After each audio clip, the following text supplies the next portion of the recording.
రంగారెడ్డి జిల్లా enforcement CI Balaraju ఆధ్వర్యంలో దాడులు నిర్వహించారు. షాద్ నగర్ రంగారెడ్డి జిల్లా షాద్ నగర్ పట్టణంలో ఎన్ఫోర్స్మెంట్ అధికారులు ఆకస్మికంగా దాడులు నిర్వహించారు. ఇక రంగారెడ్డి జిల్లా ఎన్ఫోర్స్మెంట్ సిఐ బాలరాజు నేతృత్వంలో షాద్ నగర్ కల్లు డిపోతో పాటు ఆయా కల్లు దుకాణాల్లో ప్రత్యేక బృందం సభ్యులు సోదాలు నిర్వహించారు. ఎన్ఫోర్స్మెంట్ బృందాలు కల్లు దుకాణాలలో తనిఖీలు చేపట్టారు. సిఐ బాలరాజ్ బృందం షాద్ నగర్ కల్లు డిపోలో సోదాలు చేసి శాంపిల్స్ సేకరించారు. అదేవిధంగా కల్లు దుకాణాల్లో కల్లు సీసాల శాంపిల్స్ ను సేకరించారు. కల్లు డిపో నిర్వాహకులను వివరాలు అడిగి తెలుసుకున్నారు. పట్టణంలోని పాల దుకాణాల్లో కల్తీ కల్లు అమ్ముతూ ప్రజల ఆరోగ్యంతో చెలగాటమాడుతున్నట్లు ఎన్ఫోర్స్మెంట్ ఫిర్యాదుల మేరకు ఈ దాడులు నిర్వహించినట్టు తెలుస్తోంది. తెల్లవారగానే కల్లు విక్రయ దుకాణాలు కల్తీ కల్లు అమ్ముతూ అమాయకులను మత్తులో ముంచుతున్నారనే ఆరోపణలు ఉన్నాయి. మందు కలిపిన కళ్లు తాగుతున్న సాధారణ జనం, కార్మికులు, హమాలీలు రోగాల బారిన పడుతున్నారు. స్వచ్ఛమైన కళ్లు ఆరోగ్యదాయమని గుళ్ల చేస్తోంది. ఇక అమ్మాయిలకు కల్తీ కళ్లుకు అలవాటై బానిసలుగా మారుతున్నారన్న ఫిర్యాదుల నేపథ్యంలో షాద్ నగర్ పట్టణంలో ఎన్ఫోర్స్మెంట్ అధికారులు దాడులు జరిపినట్టు తెలుస్తోంది.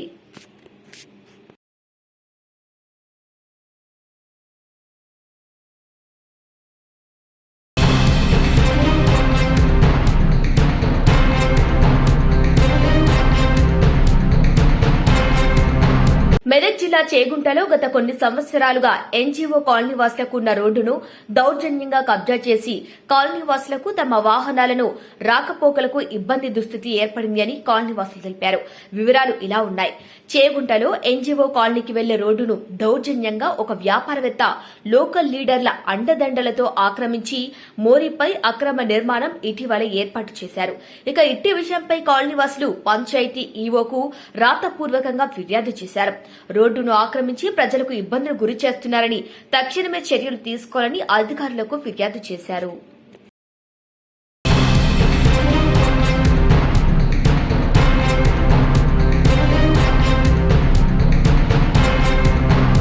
వివాదాస్పద డైరెక్టర్ ఆర్జీవీ కీలక నిర్ణయం తీసుకున్నారు. ఆయన మరోసారి ఏపీ హైకోర్టును ఆశ్రయించారు. తాను ఎక్స్ లో పెట్టిన పోస్టుపై అనేక కేసులు నమోదు చేస్తున్నారని పిటిషన్ దాఖలు చేశారు. చట్ట విరుద్దంగా ఒక విషయంపై ఇన్ని కేసులు పెడుతున్నారని పిటిషన్లో పేర్కొన్నారు. రాష్ట్ర వ్యాప్తంగా కేసులు నమోదు చేయడం చట్ట విరుద్దమని అన్నారు. ఇకపై ఈ పోస్టుపై కేసులు నమోదు చేయకుండా ఆదేశించారని పిటిషన్లో కోరారు. ఇప్పటి వరకు తనపై నమోదైన కేసులు క్వాష్ చేయాలని ఆర్జీవీ పిటిషన్ ని వేయగా నేడు ఆ పిటిషన్ హైకోర్టులో విచారణకు రానుంది.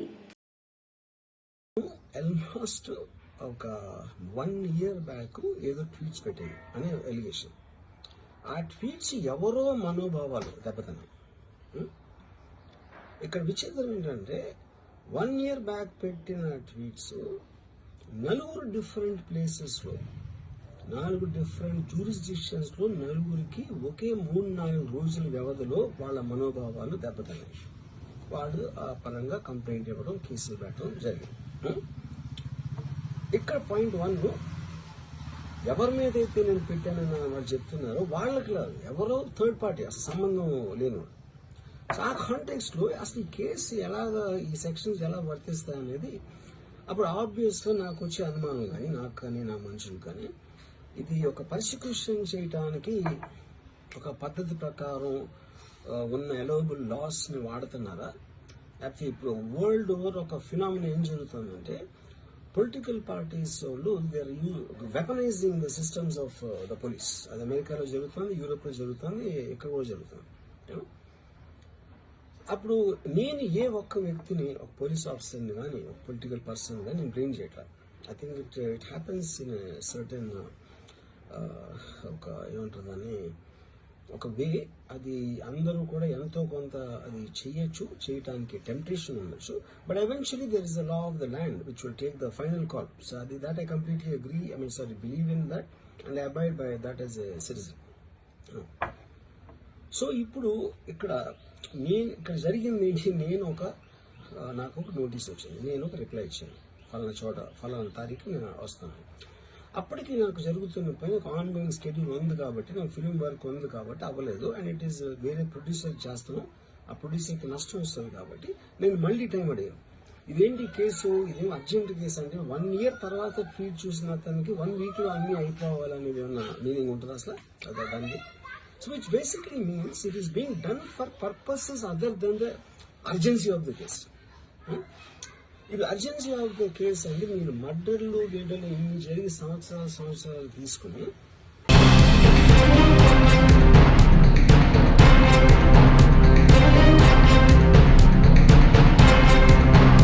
తెలంగాణ రాష్ట్రం జోగులాంబ గద్వాల జిల్లా అలంపూర్ నియోజకవర్గం వడ్డేపల్లి మండలం శాంతినగర్ గ్రామంలో ఈ గ్రామ నివాసి అయిన షేక్ నజీర్ గతంలో నిత్యం పెట్టి కొడుకు అనే శీర్షిక రావటం జరిగింది. ఈ పోలీస్ స్టేషన్ ఎస్హెచ్ఓ అధికారి నజీర్ కుమార్తె ఫిర్యాదు విషయంలో కేసు నమోదు చేయడానికి అక్షరాల 3 లక్షల రూపాయలు షేక్ నజీర్ గృహం దగ్గరకు వచ్చి లంచం అడగటం జరిగింది. మీరు నేను అడిగిన డబ్బులు ఇస్తేనే మీ కేసు నమోదు చేస్తాను అని మాట్లాడటం కూడా జరిగింది అని ఆరోపణ చేయటం జరిగింది. అలాగే ఈ కేసు విషయంలో డీజీపీని సంప్రదించినప్పటికీ హయ్యర్ అధికారులు కూడా లెక్క చేయకుండా తన ఇష్టానుసారంగా నడుచుకుంటూ లంచం లేనిదే కేసులు నమోదు చేయటం లేదని నజీర్ ఆరోపించడం జరిగింది. 2017లోనే పెళ్లి అయిన సంగతి మాకు దాచిపెట్టి ఈ విషయము మాకు తెలియకుండా మా కూతురుతో పెళ్లి చేసినారు. అట్టి విషయానికి నేను మొన్న ఇంకో అమ్మాయితో మహబూబ్నగర్ చెందిన శాషగుట్టకు చెందిన అమ్మాయి ఉమా ముస్కాన్తో మరో వివాహానికి సిద్ధపడగా అట్టి విషయం మేము తెలుసుకొని ఆ పెళ్లికి ఆఫ్ చేసి అది దీనికి తీరా ఈయనకు ఎన్క్వైరీ చేయగా ఇట్టి విషయం బయటపడింది. అట్టి విషయం బయటపడితే ఆ విషయం గురించి మొన్న 11/11/2024 నాడు శాంతినగర్ ఎస్ఐ గారికి నేను ఒక పిటిషన్ వేయడం జరిగింది. అట్టి పిటిషన్ ఇస్తే నేను రిసీవ్డ్ అడిగినాను. రిసీవ్డ్ అడిగితే రిసీవ్డ్ ఇచ్చేది లేదు, నీ దిక్కున్న చోట చెప్పుకో అంటాడు. ఎందుకు సార్ ఇట్లా మాట్లాడుతున్నారు అని అంటే నాకు 3 లక్షల రూపాయలు ఇస్తే నీ కేసుకి మంచిగా చేస్తానంటున్నాడు, లేకుంటే లేదని చెప్తున్నాడు. అట్టి విషయమై నేను గద్వాల ఎస్పీ గారికి డిఎస్పీ గారికి 12వ తేదీ కూడా కంప్లైంట్ చేసినాను. అయినా ఎటువంటి స్పందన లేదు. అట్టి విషయమై 26/11/2024 నాడు హైదరాబాద్లో ప్రజావానికి అటు నుంచి వచ్చే డీజీపీ గారికి ఐజీ గారికి కలిసి ఆ లెటర్ ఇవ్వడం జరిగింది. అట్టి విషయమే నాకు గద్వాల ఎస్పీ గారికి కలవమని చెప్పినారు. ఎస్పీ గారికి కలిస్తే ఎస్పీ గారు ఉండి డిఎస్పీ గారికి కలవమన్నారు. డిఎస్పీ గారికి కలిస్తే చేస్తాడని చెప్పినారు. కానీ ఇంతవరకు అంత పెద్ద హైయర్ ఆఫీసర్లు కలిసిన కేసు విషయంలో ఇంతవరకు ఎఫ్ఐఆర్ చేయలేదు. ఆ ఎస్ఐ ఏమన్నా అంటే నువ్వు పైసలు ఇచ్చలేవు, నీకు చేయనని అక్కడ నిందితులకు వత్తాసు పలుకుతూ ఆ నిందితులకు సపోర్ట్ చేస్తున్నాడు.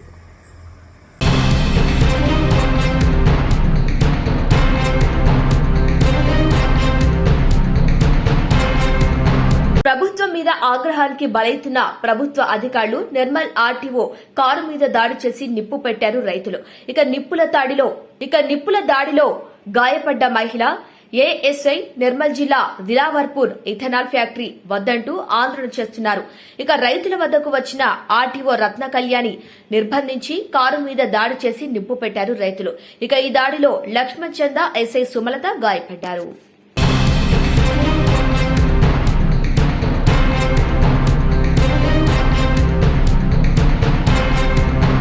రాష్ట్రంలో ప్రైవేట్ పాఠశాల గుర్తింపు కోసం సంబంధిత యాజమాన్యాలు సమర్పించే ఫారం 1 వివరాలను, ఫీజులు, టీచర్ల విద్యార్హత, వారి అనుభవం మరియు సిఎస్ఈ ఏపీ గౌట్-ఇన్ వెబ్సైట్లో ఉంచేలా చర్యలు తీసుకోవాలని రాష్ట్ర ప్రభుత్వాన్ని హైకోర్టు ఆదేశించింది. పూర్తి వివరాలతో కౌంటర్ దాఖలు చేయాలని పాఠశాల విద్యాశాఖ ముఖ్య కార్యదర్శి కమిషనర్ నోటీసులు జారీ చేసింది. ఇక విచారణను డిసెంబర్ 4కి వాయిదా వేసింది. ఈ మేరకు హైకోర్టు ప్రధాన న్యాయమూర్తి జస్టిస్ ధీరజ్ సింగ్ ఠాకూర్, జస్టిస్ చీమలపాటి రవితో కూడిన ధర్మాసనం ఉత్తర్వులు ఇచ్చింది.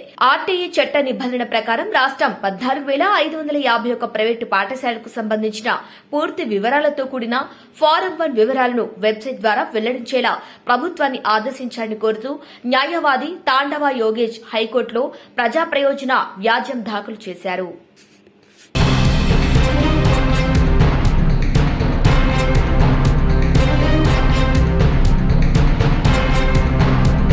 జర్నలిస్టు సొసైటీలు, ప్రజా ప్రతినిధులు, అధికారులు జీహెచ్ఎంసీ పరిధిలో ప్రభుత్వం కేటాయించిన భూమిపై రావుబి చెలికాని అనే వ్యక్తి సుప్రీంకోర్టును ఆశ్రయించగా భూ కేటాయింపులను రద్దు చేస్తూ కోర్టు ఉత్తర్వులు జారీ చేసింది. ఈ విషయంపై కాంగ్రెస్, టీఆర్ఎస్ పాలకులపై కేంద్ర హోంశాఖ సహాయక మంత్రి బండి సంజయ్ కుమార్ ఫైర్ అయ్యారు. జర్నలిస్టులకు మద్దతుగా మాట్లాడిన సంజయ్ వ్యాఖ్యలు ఆయన మాటల్లో డబ్బులు చెల్లించి కొనుక్కున్న ఇండ్ల స్థలాలు రాకుండా చేస్తారా అని సుప్రీం తీర్పుకు ముమ్మాటికి బీఆర్ఎస్, కాంగ్రెస్ పాలకులే కారణమన్నారు. జర్నలిస్టుల నోటికాడ ముద్దను లాగేస్తారా? మేనిఫెస్టో హామీ మేరకు జర్నలిస్టులకు ఇళ్ల స్థలాలు ఇవ్వాల్సిందే. ప్రభుత్వ విచక్షణ అధికారాన్ని ఉపయోగించి జర్నలిస్టులను ఆదుకోవాల్సిందే. లేని పక్షంలో జర్నలిస్టులతో కలిసి ఉద్యమిస్తామని బీఆర్ఎస్ కు పట్టిన గతే కాంగ్రెస్ కు పట్టిస్తాము.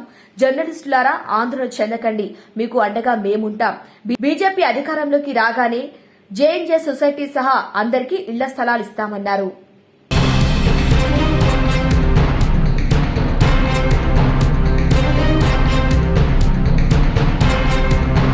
కొల్లాపూర్ పట్టణ కేంద్రంలోని రాణి ఇందిరాదేవి పాఠశాల పూర్వ విద్యార్థుల ఆత్మీయ సమ్మేళనంలో భాగంగా నేడు రాష్ట్ర మంత్రి జూపల్లి కృష్ణారావు మరియు హోం అధినేత జూపల్లి రామేశ్వరరావు పాల్గొన్నారు.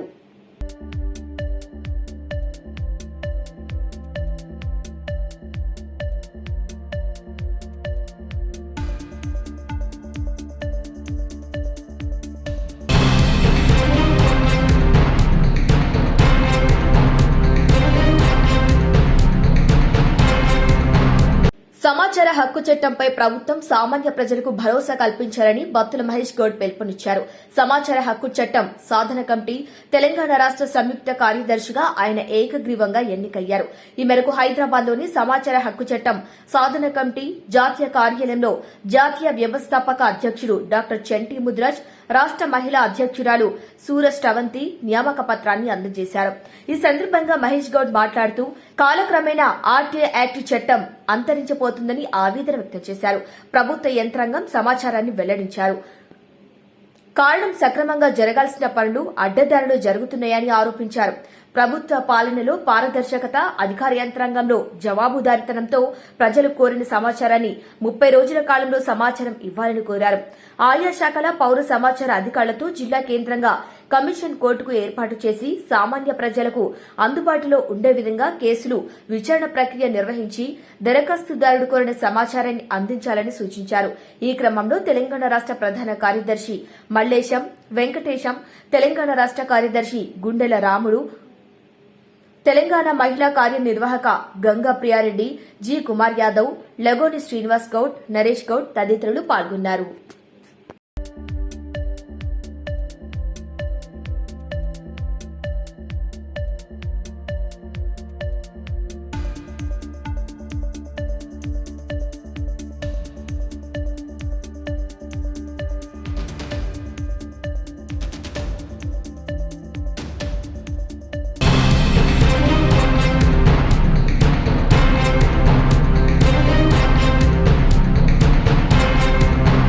తెలంగాణ రాష్ట్రంలో కాంగ్రెస్ ప్రభుత్వం మార్పు తేవాలి, మార్పు రావాలి అని కోరుకున్నారు కాంగ్రెస్ ప్రభుత్వం.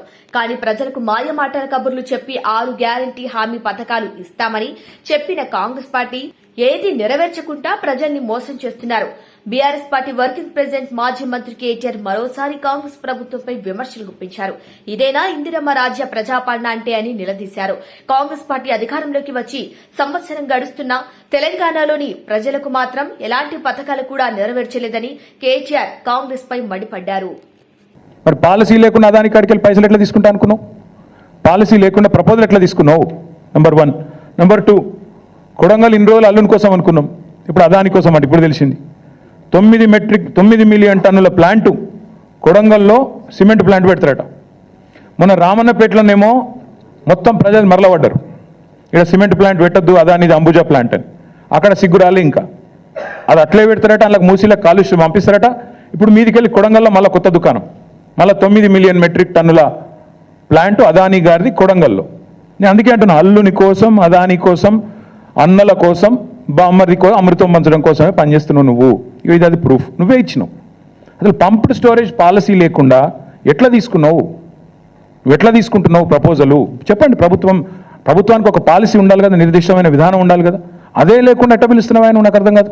దాంతోపాటు సరే నేను ప్రశ్నిస్తే నేను సైకో, నేను అడుగుతున్నా, తెలంగాణని ఒక దొంగోడికి దోచిపెడుతున్నావు కదా, ఒక గజ దొంగకు నువ్వు సన్నాసివా, శాడిస్టువా, ఏంటిది నువ్వు? మరి తెలంగాణ వనరులను ఇంత దుర్మార్గంగా దోచిపెడుతూ మీదికెళ్ళి ఇవాళ నువ్వేదో శుద్ధపూస ముచ్చట్లని చెప్పినావు. నిన్న చెప్పి మళ్ళీ మీ అనుంగు పత్రికలు ఇవాళ వచ్చింది, Adani is here to stay.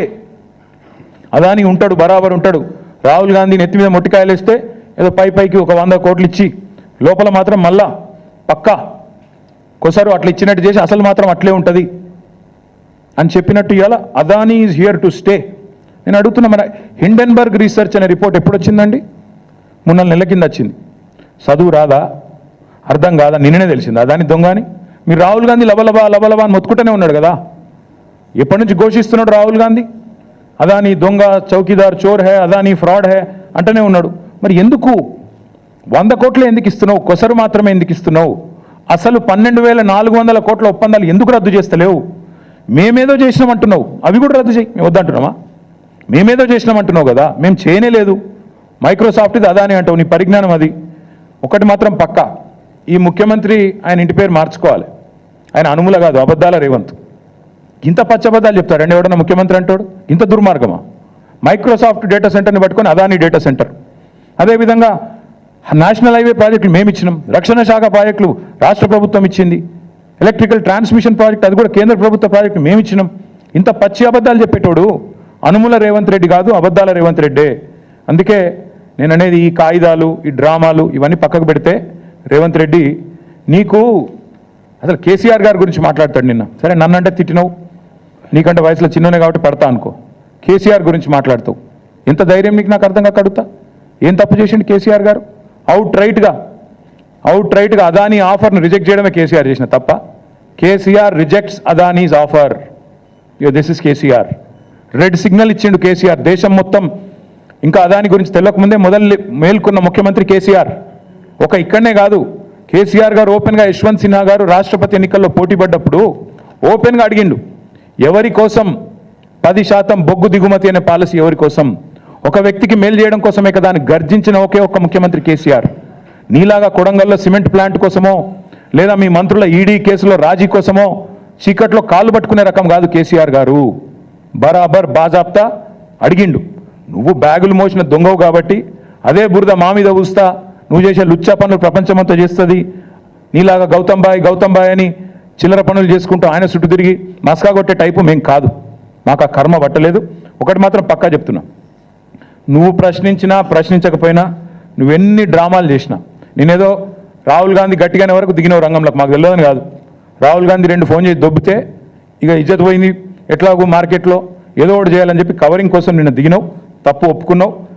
Adani నుంచి 100 కోట్ల విరాళం ఏదైతే తీసుకున్నావో చెంపలేసుకున్నావు. టీఆర్ఎస్ ధాటికి తట్టుకోలేక గత్యంతరం లేక పీచేముడు అన్నావు, సంతోషం. కానీ 12,400 కోట్ల పెట్టుబడి ఏదైతే అందులో నీ వాటాలతో సహా, మీ పెద్దలకు మూటలతో సహా ఏదైతుందో దాన్ని కూడా ఖచ్చితంగా రద్దు చేయాల్సిందే. అప్పుడైతేనే నిన్ను, నీ రాహుల్ గాంధీని దేశం నమ్ముతుంది, లేకపోతే మీ మాటలు ఇంకెవడు నమ్మడు. ఇంకొక మాట నేను అడుగుతా ఉన్నా, 5,000 కోట్లు ఇప్పుడే నేను అడిగిన, పంపుడు స్టోరేజ్ దాని పాలసీ ఎక్కడుంది చూపెట్టు, ఏ బేసిస్లో MOU చేసినావు చూపెట్టు. అట్లాగే మూసీని మురికి కూపంగా మార్చే అంబుజా సిమెంట్ ఫ్యాక్టరీ కోసం 1,400 కోట్ల పెట్టుబడి ఏ బేసిస్లో పెట్టుకున్నావు చెప్పు. అందుకే నేను అనేది, ఈ ఉల్టా చోర్కో కొత్వాల్ డాంటే అనే స్టైల్లో నువ్వు తప్పులు చేసి మా మీద రుద్దే ప్రయత్నం ఏదైతే చేస్తున్నావో, సాడిస్ట్ ముఖ్యమంత్రి, నీకు భయపడేటోడు ఎవ్వడు లేడు ఇక్కడ. ఏం చేసుకుంటావో చేసుకో, నిన్ను మాత్రం తప్పకుండా ప్రజల తరపున ప్రశ్నిస్తూనే ఉంటాం, నిలదీస్తూనే ఉంటామని మళ్ళొకసారి చెప్తూ, దయచేసి మీడియా మిత్రులను కూడా కోరుతా ఉన్నాను. నేను ఒక మాట అడిగితే పాపం ఏం చేయాలని తెలియక మేమేమే బెబ్బెబ్బే అన్నాడు. ఒక సంస్థను బ్లాక్ లిస్ట్ చేయాలని చెప్పి మీ డిపార్ట్మెంటే రిపోర్ట్ ఇచ్చింది కదా నాయా అని ఒక జర్నలిస్ట్ గారు పాపం ధైర్యం చేసి అడిగింది. మీ HMWS వాళ్ళే బ్లాక్ లిస్ట్ చేయమన్నారు ఒక సంస్థని, ఎందుకు చేయడం లేదు అని అడిగితే రేవంత్ రెడ్డి వాడెవడో పుల్లయ్య మల్లయ్య చెప్పిండు. పుల్లయ్య మల్లయ్య కాదురా నాయన, నీ కింద ఉన్న డిపార్ట్మెంట్, నువ్వు మున్సిపల్ మంత్రిగా ఉన్న డిపార్ట్మెంట్లోని ఏజెన్సీ. పుల్లయ్య మల్లయ్య దారిని పోయి దానే చెప్పలే Revanth. HMWSSB Hyderabad metro water supply and sewerage board, ఆ అంశం మళ్ళొక రోజు మాట్లాడతా, ఈరోజు మాట్లాడను. కానీ అంటే అంత తెలివి తక్కువగా, అంత అసహనం.